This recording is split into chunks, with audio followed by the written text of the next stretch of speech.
मेरे तरफ से जय भीम, नमो बुद्धाय। और वो सब लोग बहुत ज्ञानी हैं, अपने जीवन के उन्होंने अनुभव से सीखा है। वो तमाम लोग हैं, वो सब आपके सामने गुफ्तगू भी होंगे। मैं 5 मिनट का समय लूँगा और भंते जी का आशीर्वाद है मेरे ऊपर, उनकी कृपा दृष्टि करुणा है। और मैं मीडिया का छात्र हूँ तो उसी लिहाज से बात करूँगा। आप कल्पना नहीं कर सकते हैं कि इस देश के 90% लोगों के पास 3% संसाधन है। आज के डेट में इस देश का जिसको हम बहुजन समाज कहते हैं, जो किसान जातियां हैं, कुछ लोगों को लगता होगा SC ST OBC हैं, उनके पास जमीनें नहीं हैं, लेकिन जिनके पास थोड़ी बहुत जमीनें हैं उनका भी शोषण होता है। और वही मैं आपको बताने की कोशिश करूंगा।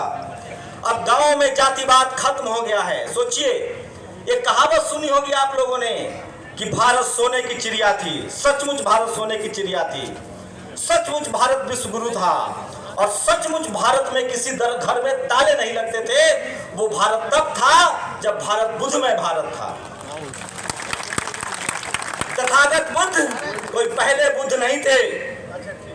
तथागत बुद्ध को हम भगवान बुद्ध इसलिए कहते हैं कि वो हमारे आपकी तरह के इंसान के तौर पे पैदा हुए और उन्हें दुनिया को ज्ञान दिया, सत्य अहिंसा के मार्ग पर चलने के लिए कहा, इसलिए उनके नाम के साथ हमने भगवान लगाया। लेकिन सबसे पहले 2500 साल पहले इस धरती पर कोई वैज्ञानिक, सोशल साइंटिस्ट, समाज वैज्ञानिक पैदा हुआ तो वो तथागत बुद्ध थे, जिन्होंने कहा कि आपका कल्याण करने कोई नहीं आएगा, आपको अपना कल्याण करने के लिए खुद ही मार्ग बनाना पड़ेगा। मैं रास्ता बता सकता हूं, चलना आपको पड़ेगा।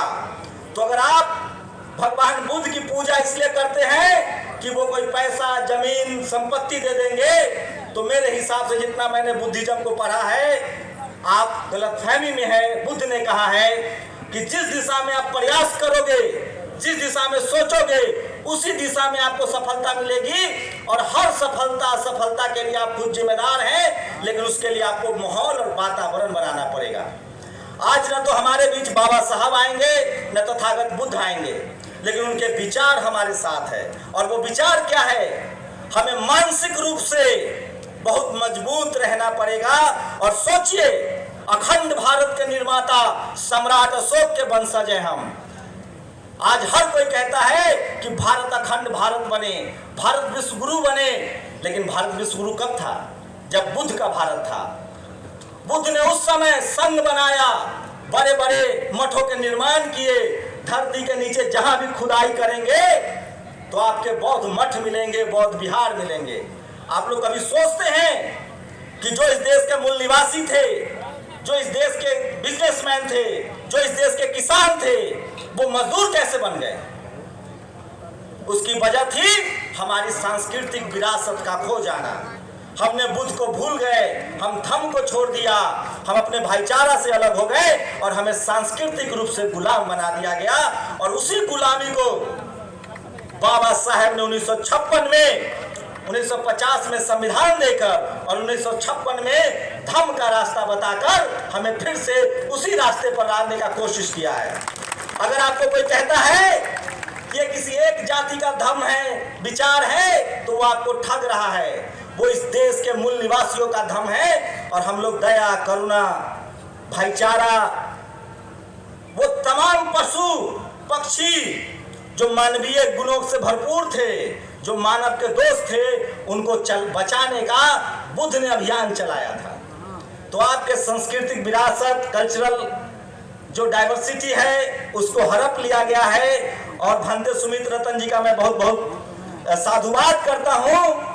ये आज के दौर में जब बोलने पर ताला है, चारों तरफ डर है, चुप्पी है, एक भंते अपने सांस्कृतिक, सामाजिक, राजनीतिक और आर्थिक अधिकार के लिए रात दोपहर के 3 बजे और रात के 2 बजे संघर्षरत है, उनके लिए एक बार ताली बजा के स्वागत कीजिए। आपको गोरखपुर से सीखना पड़ेगा, इसी गोरखपुर से सीखना पड़ेगा आपको कहां जाने के लिए कहा जा रहा है और लोग संसद जा रहे हैं। आपकी ताकत संसद में है, संविधान में है, किताबों में है। और भंते सुमित रतन जी जैसे लोग जिस दिन हमारे भंते घरों से निकलकर सांस्कृतिक, राजनीतिक और आर्थिक बदलाव के लिए कोशिश करेंगे, तभी हमारा बदलाव होगा। और एक बात और सुन लीजिए आप लोग, बिना टीवी अखबार के आपके नेता एक दो बार गलती से सत्ता में आ जाते हैं, सत्ता बनाए नहीं रख सकते हैं। तो ये सांस्कृतिक विरासत, राजनीतिक विरासत और आर्थिक विरासत की लड़ाई है। इसलिए धम्म की तरफ बढ़िए, बुद्ध के विचारों को अपनाइए, और कोई गैर नहीं है, कोई दुश्मन नहीं है। हम सब अहिंसा के मानने वाले लोग हैं, धम्म को मानने वाले लोग हैं, इंसानियत को मानने वाले लोग हैं, पशु पक्षी नदी नाला से प्यार करने वाले लोग हैं। लेकिन हमें दुख तब होता है जब हम लोगों को मजदूर, लाचार और बेबस बना दिया गया है। आज बहुजन समाज का आदमी, कलेक्टर हो, मंत्री हो, एसपी हो, डीएम हो, उनसे एक बार पूछिए जाकर। अब जातिवाद गांव में नहीं है, जातिवाद गांव में खत्म हो गया है। किसी मजदूर को नहीं मार सकते हैं, और जो गांव में जातिवाद कर रहा है उसको सजा हो रही है। अब जो जातिवाद है वो media, judiciary, college, university, bureaucracy, business, powers, sports, film, जहां पैसे का स्रोत है वहां जातिवाद है। और अब बहुजन समाज के पढ़े लिखे लोग जातिवाद के शिकार हो रहे हैं। हम जब तक अपने धम्म के रास्ते पर, बाबा साहब ने सारे प्रयोग किए और अंत में उन्होंने अपनी किताब लिखी, बुद्ध एंड धम्मा। क्यों लिखा उन्होंने लास्ट में वो किताब? क्यों 1956 में उनका सबसे बड़ी रैली हुई, धम्म की तरफ चलो। भारत में जब तक हम लोग अपने सांस्कृतिक विरासत की तरफ नहीं लौटेंगे, हमारा राजनीतिक विरासत, सामाजिक विरासत नहीं मिल सकता है, हम आर्थिक रूप से सुदृढ़ नहीं होंगे। और उसका रास्ता है बौद्ध धम्म का रास्ता। ये धम्म है, विचार है। मैं दावे के साथ कह सकता हूं कि दुनिया का कोई भी नागरिक धम्म के विचार पर चलेगा, वो अमानवीय नहीं हो सकता है, वो क्राइम नहीं कर सकता है, वो सबसे श्रेष्ठ मानव होकर निकलेगा। और मैं दावे के साथ कह सकता हूं कि भारत का कोई नागरिक जो धम्म पर चलेगा वो कभी लाचार, बेबस, गरीब, डरपोक नहीं होगा। नहीं भरोसा है तो आजमा के देख लीजिए, मैं उसका जीता जागता उदाहरण हूँ। एक गरीब, लाचार, बेबस किसान के घर पैदा हुआ, मजदूर के घर पैदा हुआ, एजुकेशन ली, और जब धम्म के विचारों को समझा तो आपके सामने बोल रहा हूँ। इसलिए तथागत बुद्ध और बाबा साहब अम्बेडकर, फूले पेरियार, तमाम महापुरुषों के विचारों को आत्मसात कीजिए, आगे बढ़िए। और कबीर की तरह, इसी बनारस में कबीर थे, कबीर की तरह आंख में आंख डालकर बात करना शुरू कर दीजिए। आपका डर उसी दिन से निकल जाएगा और आप सम्मान की जिंदगी जीने लगेंगे। और वो रास्ता एक ही है, तथागत बुद्ध का रास्ता, धम्म का रास्ता, जो मानव कल्याण का रास्ता बताता है। और उस पर प्राउड कीजिए कि आप सम्राट अशोक के वंशज हैं, आप धम्म के अनुयायी हैं, जो हिंसा, गैर बराबरी, भेदभाव और वैज्ञानिक दृष्टिकोण को अपनाता है और इन तमाम बुराइयों को खत्म करता है। इसलिए धम्म में अगर कोई एक बुराई निकाल दे तो मैं धम्म छोड़ दूंगा। इसलिए मैं कह रहा हूं, हम पूरी दुनिया को रास्ता दिखाने वाले। अंत में जब दुनिया के किसी देश में भारत के राष्ट्रपति, प्रधानमंत्री जाते हैं तो कहते हैं हम बुद्ध की धरती से आए हैं।